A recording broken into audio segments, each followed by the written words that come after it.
Everyone, welcome back to the show. Hope everyone's doing well so far, because for this episode of the Autism Experience podcast, I want to reflect on my experiences with a fellowship that I did this summer, which involved addressing environmental issues in the community and working with all kinds of people from different walks of life who share that same mission that's very human-centered and very focused on serving the community. And, And while I'm not someone who's inherently engaged with social issues, I think part of me is really drawn to just simply connecting with people, because a little bit about myself, I grew up in a time where I was disconnected, I was lonely, and I was bullied a lot in the world. And especially as someone with learning disability, someone who is just struggling, just trying to learn how to make friends and all of that stuff as an autistic person, I'm sort of seeing just some of the worst things that people can do to each other. Maybe not everything, but just some of the things, like bullying and a wide range of issues. It makes me wonder about where's the love? Where's that community? Where's that sense of community? Because I grew up not having that sense of community, in school, and just wanting to create that healing where we can just see each other, where we can look past our own social, political, and moral and other kinds of divides and just see us for the people we are. And this doesn't mean we condone behavior that is immoral or against the common good. It does mean we have to step aside and remember that we are all imperfect beings, that we are all flawed, and there's a lot to a human than what's on the outside.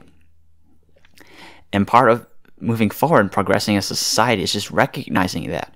Because I grew up being misunderstood and oftentimes betrayed and not really taken seriously. And I just can't imagine that happening to other people. And so because of that, I don't want to bring more hate and anger to a world that's already been fractured and divided for a long time. I want to bring in more loving, a sense of community. And even if I'm not perfect at it, I at least want to take a step forward and actually try to make an effort to reach out and create that community, wherever that may be. Because to really change the world, it doesn't take one person. It takes all of us individually, through the individual actions that we take in our own lives, through what we do for each other and things that we care about. All these things collectively, when you add them up and you do it consistently, creates meaningful change that people can actually believe in. Change that could help bring that more inclusive, more sustainable, and more impactful world that we all want to be part of and live in. And it's from that mindset that drew me to do charity work or volunteer a lot, which is kind of my biggest thing. And it's a bit kind of ironic for me to say, especially because I'm a math major and I'm a stats major, and I can assume that the first question that comes to people's minds is, what is a math major or stats major doing with community work? Why is such a STEM major doing that kind of stuff? Well, the thing is, even though I'm doing math and stats, I'm not a super genius in it. I'm doing it because I'm passionate about it. And right now, hold on a second. Sorry, I got a message, but let me go back to my point. Being a math major isn't quite relevant, but it's just something that is my interest, but it's not constituting my whole life. And being a stats major, it's much more deeper than just liking the work that I'm doing with it and all these engaging or intellectual ideas or concepts that I'm learning through stats major. It's about connecting with people. It's about understanding the world. Because as a stats major, stats is all about trying to understand the world as much as we can through the studies that we can do. Because we're never going to be 100% certain of the truth. And that's a lesson that stats has taught me. we're never going to be 100% certain. There's always going to be limitations with the studies you're doing, some basic assumptions that you're making when you're carrying out a study. But at the same time, there's still a lot you can gain from it, because the data that you get helps to ask questions about the issues that you're trying to study. And it's from there that we think of how can we productively move forward. And it's just from just understanding these little pieces of information and seeing how they relate to the bigger picture about the world that we live in is what really excites me. And it's what draws me to community service work, and it draws me to really want to reach out to people and talk to people that need to understand people. Just see people below the surface and see them for who they are, and really understanding deeply and just trying to experience life as much as I can. Every detail of it, slowing down once in a while to take everything in. And it's that kind of philosophy that drew me to stats and, well, most importantly, drew me to community service work. And I did that for 4 years in high school when I joined the JRTC, which is this military leadership program where you learn leadership skills as well as get some practice applying those leadership skills, whether it's through volunteering, through sort of these military style kind of events such as color guard or drill team, and going to obstacle course that's sort of structured like a boot camp but not quite like a boot camp. All these things that help you become that productive, responsible citizen that we all want to be, and we all want others to be. And while I wasn't a perfect leader in JRTC, I was kind of a bit hesitant as a leader to take action. I felt like I learned quite a lot, and it kind of served as a stepping stone to what draws me to community work. Because for me, as a math major, I don't want to be drawn to work that's so detached from people that I'm not engaging with people.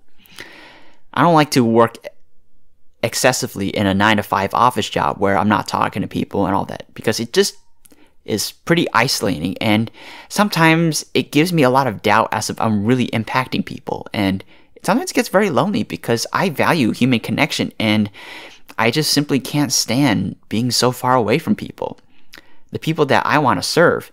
And I think it's that disconnection that makes it harder for me to connect with people, because I'm thinking up here, but then people are down here. There's a lot of things that they see that I don't see, and sometimes it could make decision making at the top very difficult, because we're not seeing what we're seeing, and we're just acting on assumptions of what we think people need.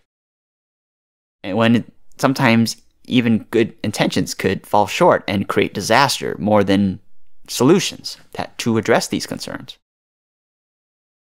And so just having that mentality, just wanted to connect with people, plus my sort of dissatisfaction with office jobs, like jobs where you just primarily work in an office. I mean, they're good jobs. I mean, and office jobs I've worked, I'm still proud of them. I got to interact with some great coworkers, or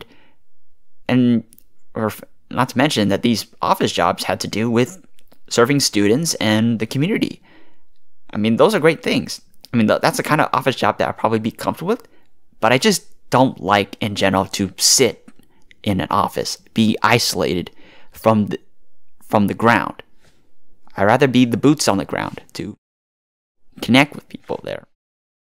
And it's from there that, just having done that in high school, in college, and so on, that I realized that my ideal job is one where I want to connect with people. I want to be on the ground where people are and connect with them and to really get to know them and bond with them. Because if there's anything that I like, is to be able to be on the ground, to struggle with them, to engage with them, get to know them, all of that. Because at the end of the day, I want my work to be people-centered.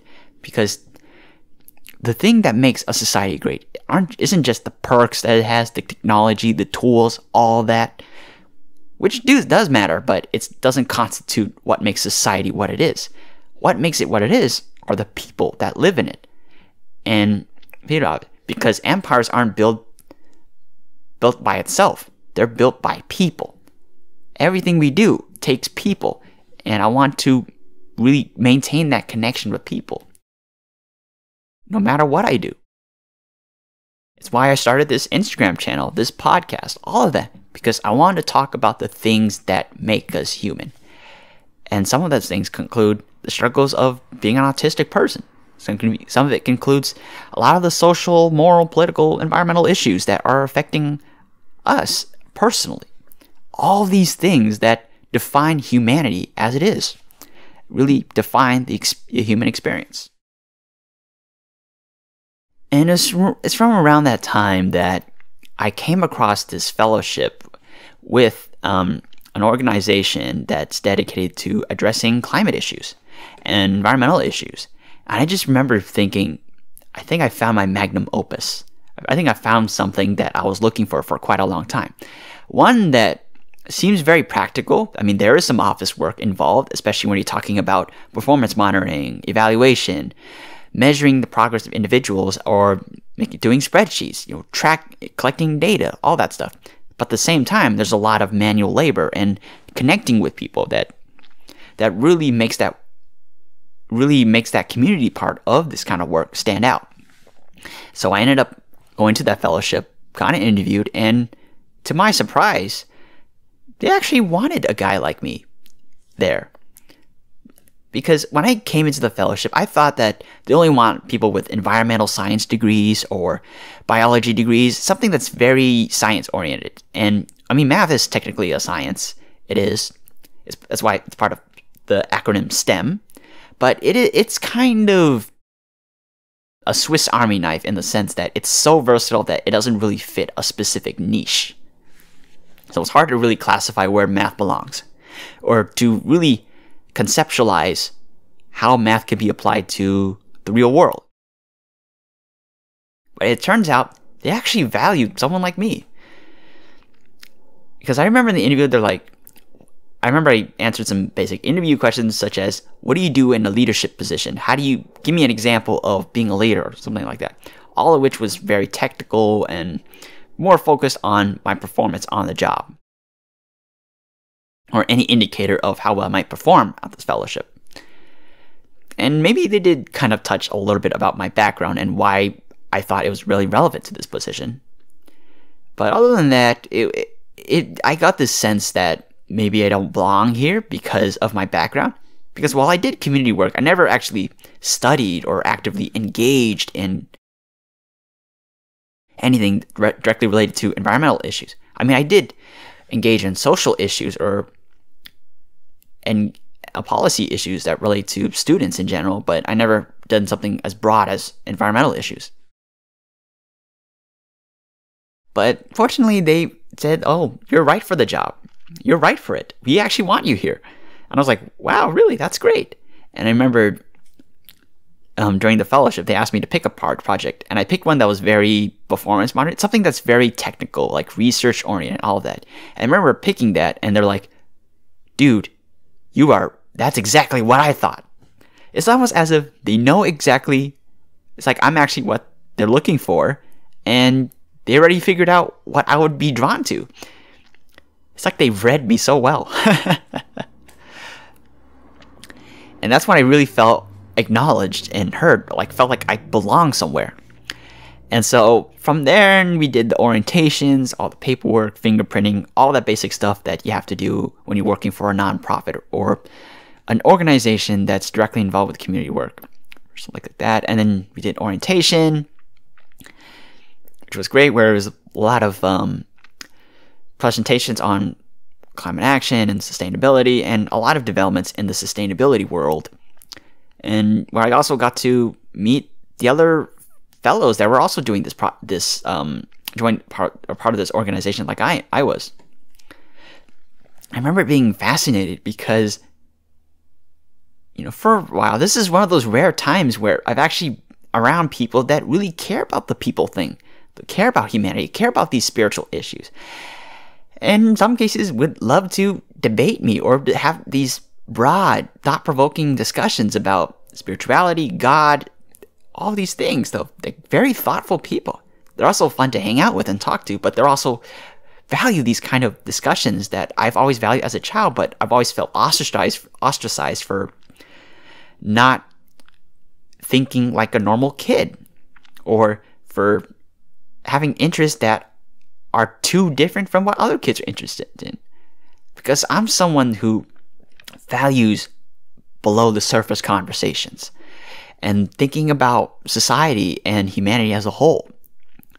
And it's been such a relief, a pleasure to be able to be surrounded by people who value those same things as you do. It was just euphoric to me to see that.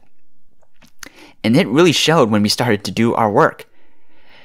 Because while my project was very isolating, I mean, I was the only fellow on that project, so it does feel kind of lonely. Not to mention that I'm the only one making all the decisions, calling the shots, and really taking initiative and getting things done, for that project. It actually wasn't, because I actually got to connect with the other fellows and really connect with them.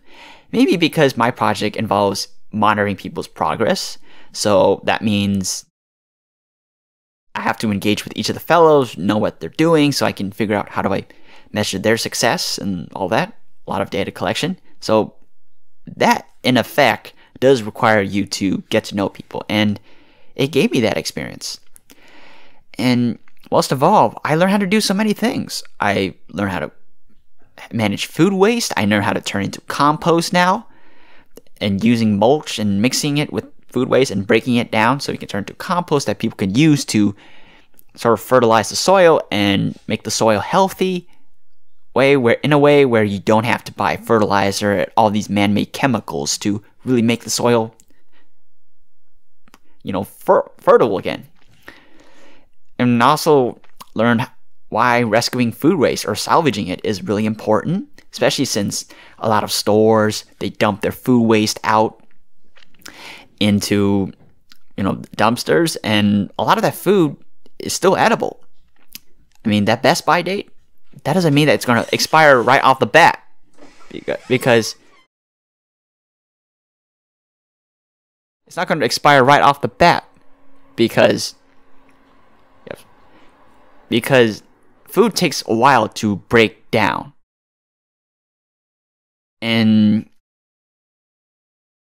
a lot of times people see that Best By date, they're like, "Oh, it's gonna get rotten. It's not worth selling." But some of it's still good. Like I had noodles that were a week past the due date, and they're still tasty and they're still fine. Best By just means a date where they expect the quality to decline a little bit. So, but it doesn't mean that it's gonna just be. It can't be eaten after that date. So little things like that really informed me just about how wasteful our society is, and just about how serious a lot of these issues are. And these environmental issues, surprisingly, have a lot of social and moral and political implications.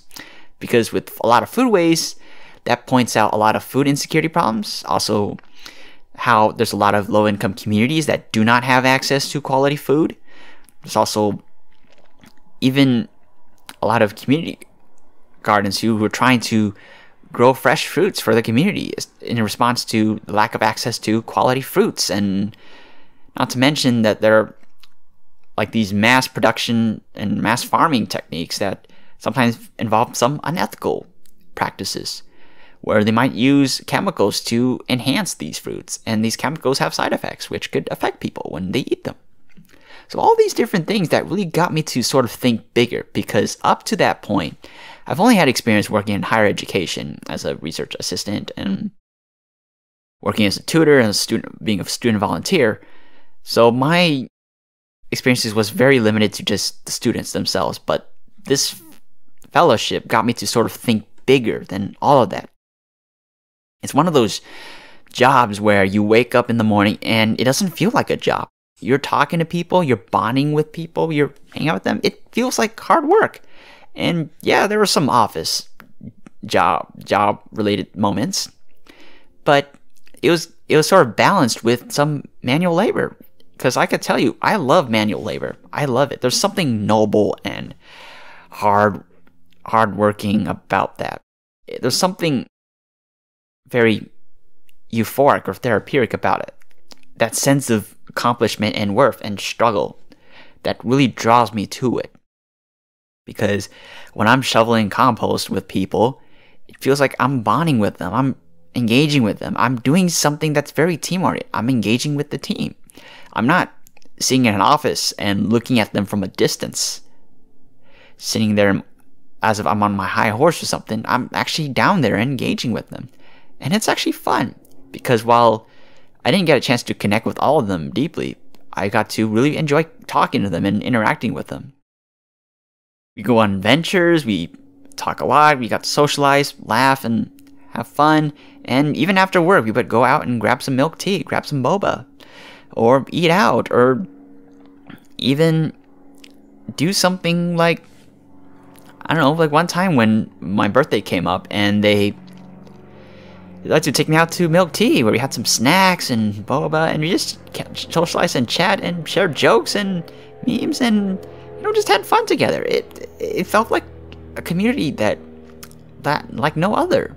And it's just fascinating that this happened.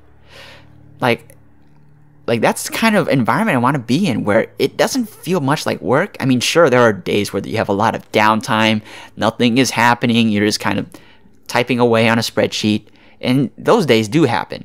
But at the same time, there's always something to look forward to each day. The fact that everyone around you, it just cares about the mission of the organization. Like, you're around people that want to be there.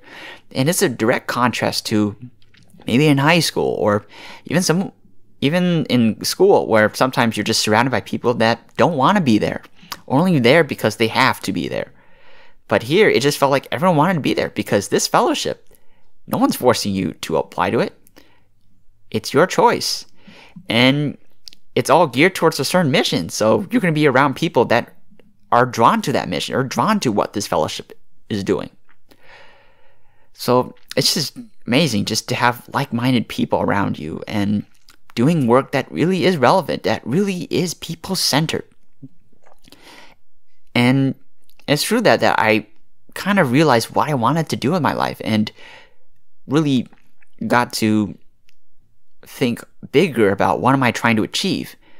Because when I reached the end of this fellowship, I started to think about what the work that I'm doing, the community work that I'm doing, is bringing to me.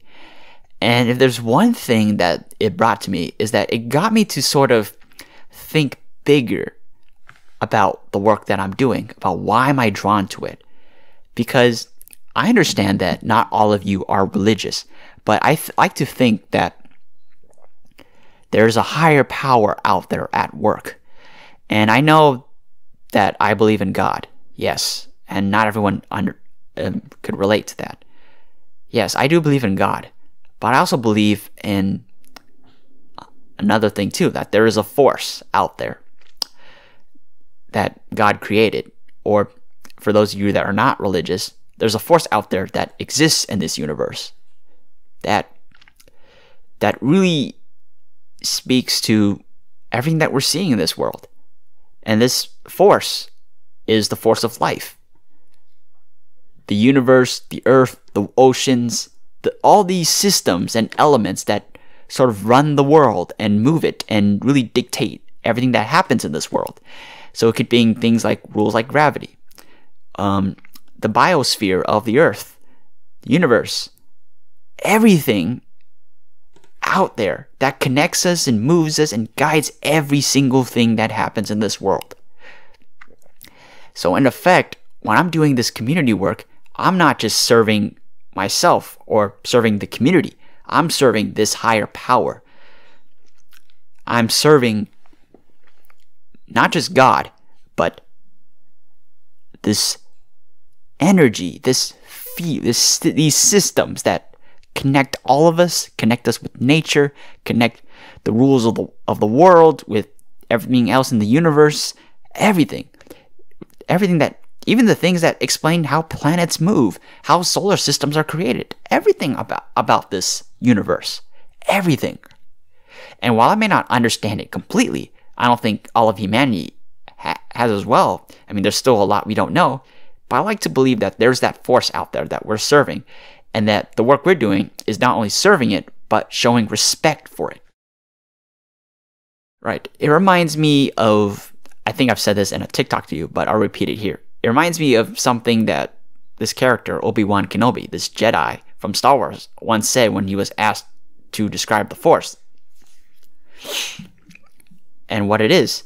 And he said something along the lines of, the Force is something that's within us. It's an energy field created by all living things that surrounds us, it penetrates us, and I would like to add, it's within us, it moves us and everything, and it binds the galaxy together. That right there is probably a really good description of how I see this Force. It's around us, it moves us, and it does all these things that we're seeing out there. And I think part of creating a more sustainable and equal society is by respecting that Force and serving this thing that is greater than all of us. Service above self. And I think that's what's at the heart of what I do and what I want to do.